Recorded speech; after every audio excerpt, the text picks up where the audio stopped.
Al diputado presidente del área económica del Partido Socialista Unido de Venezuela, Jesús Faría. Diputado, buenos días, bienvenido. Bueno, buenos días, un gran abrazo para ustedes allí en el estudio y a toda la audiencia. Diputado, usted ha dicho que todos aquellos que promuevan la especulación cambiaria y de manera injustificada establezcan precios que no se correspondan con los costos, tengan divisas al precio oficial del BCB y estén cotizando a precios superiores, por supuesto, están cometiendo delitos y deben ser sancionados. Ha enfatizado que la distorsión de la tasa de cambio en el país ha buscado generar malestar en la población. Eh, en este momento de turbulencia con la moneda, con la brecha cambiaria y toda la incidencia que usted mismo ha destacado en los planes de desarrollo que puede tener nuestro país, ¿qué hacer? ¿Qué hacer para buscar la eficiencia correctiva, progresiva que se necesita, ¿no? Yo sé que la pregunta no es fácil, pero hay que insistir en eso. Sí, bueno, es muy oportuno este debate porque creo que es uno de los principales problemas que actualmente atraviesa el país. Hay brotes especulativos que tienen un propósito muy claro, o mejor dicho, un doble propósito. Por una parte, enriquecer a los que ahí participan, lo cual es condenable desde todo punto de vista. Y por otra parte, cobrar un rédito dividendo político a partir de las consecuencias sociales que esto siempre trae hacia la población. Entonces, en primer lugar, hay que detener el, la especulación cambiaria. Esto tiene varias expresiones, tiene varias diferentes manifestaciones. En primer lugar, no es el única área de acción, pero hay que operar, obviamente. Los que estén violando la ley deben ser sancionados. Y esas sanciones no deben atemorizar a nadie que esté desarrollando sus tareas de una manera legal. Hay quienes dicen, no, porque no se puede sancionar. Esto va a generar una situación de desconfianza e inseguridad. Bueno, la única desconfianza e inseguridad que esto va a generar es hacia quienes están violentando la ley. Y esa no es la mayoría. Esa es una ínfima minoría que trata de arrastrar a todo el país en dirección a esas violaciones de la norma y violaciones no de normas legales, sino de un principio elemental de la convivencia. Yo no puedo alterar el orden del país para enriquecerme a costa del sacrificio y del daño a toda la nación. Primero. En segundo lugar, esto también tiene obviamente un trasfondo económico. ¿Por qué se desata la especulación cambiaria a partir de mediados del año pasado? Bueno, porque había un proceso electoral y en el marco de procesos electorales siempre se generan este tipo de perturbaciones, turbulencias, como tú lo llamabas, cambiarias, precisamente para impactar la economía y la economía generar efectos políticos que se traduzcan en beneficios electorales para algunas fuerzas absolutamente inescrupulosas. En este caso te estoy hablando claramente de fuerzas de la ultraderecha venezolana. María Machado, Urrutia, bueno, gente absolutamente sin escrúpulos que lo vemos ahora, promoviendo sanciones como que si eso no golpearan a toda la población, solo por el cálculo político despreciable, pues, de alcanzar el poder sin ningún tipo de consideración con el país. Ahora, esto lo pueden hacer ellos con mayor facilidad por, bueno, una economía y sobre todo un sistema cambiario que exhibe cierta fragilidad. ¿En qué consiste esa fragilidad?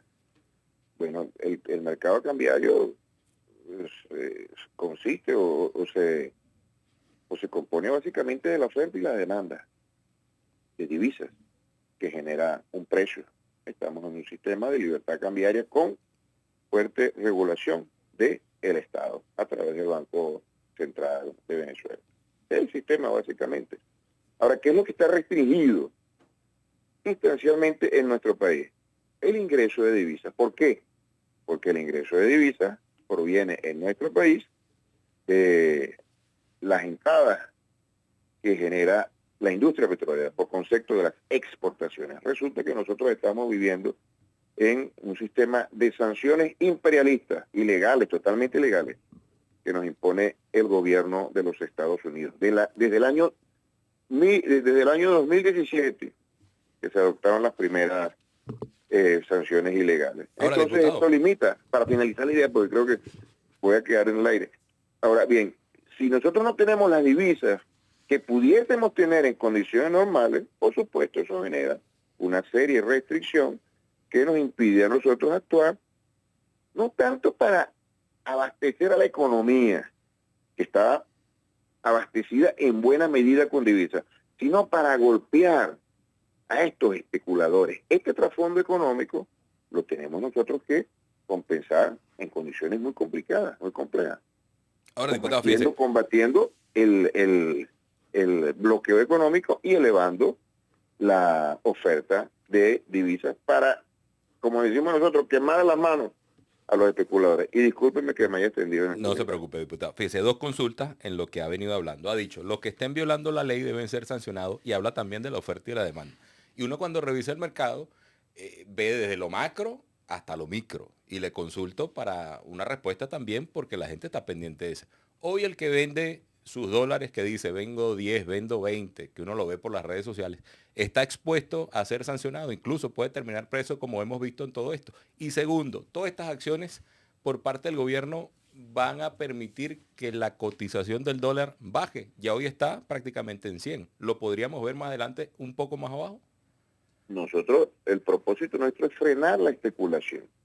¿En qué consiste la especulación?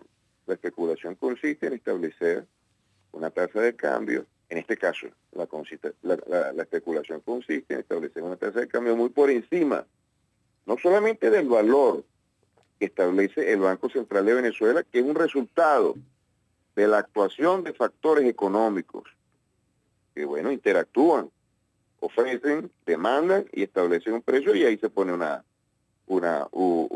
cotización. Y eso es el mercado, eso es lo que dice el mercado. Y lo pone muy por encima de eso. ¿Por qué lo pone muy por encima de eso? Bueno, sencillamente porque tratan de alterar el desempeño normal de la economía para obtener ganancias fáciles, inmediatas. Y por cierto, esas ganancias fáciles e inmediatas tienden a establecer un precio de la divisa por encima que altera todo el desempeño de la economía. Ese es un precio macroeconómico, la tasa de cambio.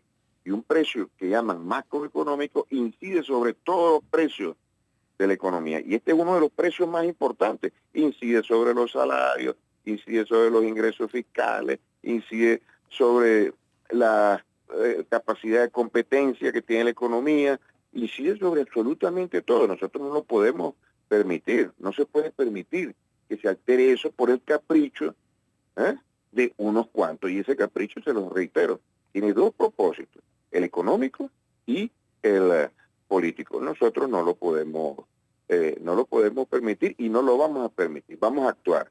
Ahora, la pregunta es, ¿eso es suficiente? No es suficiente. Pero sin eso tampoco nosotros vamos a resolver esta situación. Y no podemos permitir que unos cuantos sagaletones, haciendo uso de su poder, arrastren a toda la economía y nos lleven nuevamente a un escenario hiperinflacionario. La hiperinflación que nosotros vivimos fue algo pavoroso. Y el motor fundamental fue la especulación cambiaria. Todos hacían lo que les daba la gana en un mercado paralelo, un mercado negro. Eso fue cabalgando, no teníamos las divisas suficientes para actuar y bueno, nos llevó a esa situación muy dolorosa de la cual estamos nosotros ya recuperándonos y recuperados y tratando de seguir bajando la inflación. Ese es un motor de la inflación que para nosotros está absolutamente descartado. Vamos a luchar contra él por las vías económicas, por las vías políticas, por las vías judiciales, y porque la economía es el fenómeno económico que más daño le ocasiona a cualquier nación. Lo deteriora moralmente, lo deteriora económicamente, lo lanza por un atallodero lo lanza por un barranco del cual es muy difícil recuperarse como nosotros lo vivimos. Sobre esto último que acaba de decir, diputado, y me queda un minuto, pero como economista, como diputado de la Asamblea Nacional, presidente de la Comisión Permanente de Economía, Finanzas y Desarrollo Nacional, ¿qué mensaje tiene para esa persona, venezolana o no de nacimiento, que está en nuestro país luchando tercamente, incluso apostando fuerte, tomando todos los riesgos posibles porque cree en el país, pero bueno, se desanima cuando ve este escenario que usted ha descrito en la conversación? ¿Qué mensaje le da sobre las expectativas y las posibilidades que tenemos de avanzar en medio de este contexto? Bueno, yo creo que no es tanto el desánimo que esto pueda generar, porque la gente, en medio del contexto histórico en el que nos encontramos, exige un ánimo muy importante, lo que significa crecer por 16 trimestres de manera consecutiva en medio de un bloqueo. Eso es casi una proeza, y ocurre precisamente porque los actores económicos, en su inmensa mayoría, salvo estos grupos especuladores que tienen mucho poder político, económico, mediático, comunicacional, para poder proyectar la tasa de cambio, imponerla en la economía nacional, imponerla de manera artificial, este crecimiento amerita confianza y ánimo, y apuestan hacia el país. Ahora, yo creo que la mayoría de los actores económicos respalda.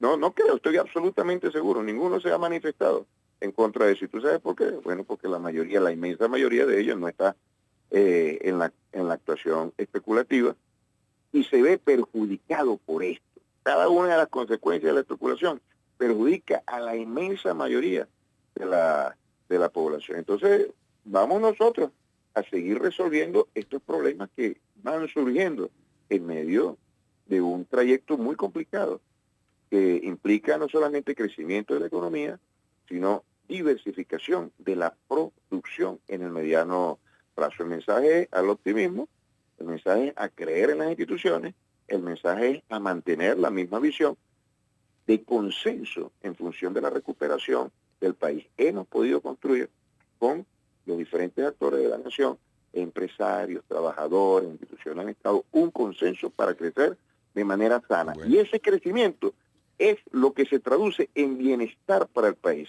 Para eso nosotros queremos crecer. Nosotros no queremos crecer para que la gente se enriquezca. Nosotros queremos crecer para que haya ingresos, haya riqueza, y ese ingreso y esa riqueza se pueda traducir en el bienestar de toda la población. Bueno. Diputado, se agotó el tiempo. Agradecido y esperamos pronto repetir esta conversación. Mucho éxito. Abrazos para ustedes y muy agradecido por la oportunidad. Mucho éxito a ustedes también. Gracias. Jesús Faría, economista, diputado de la Asamblea Nacional, presidente de la Comisión Permanente de Economía, Finanzas y Desarrollo Nacional.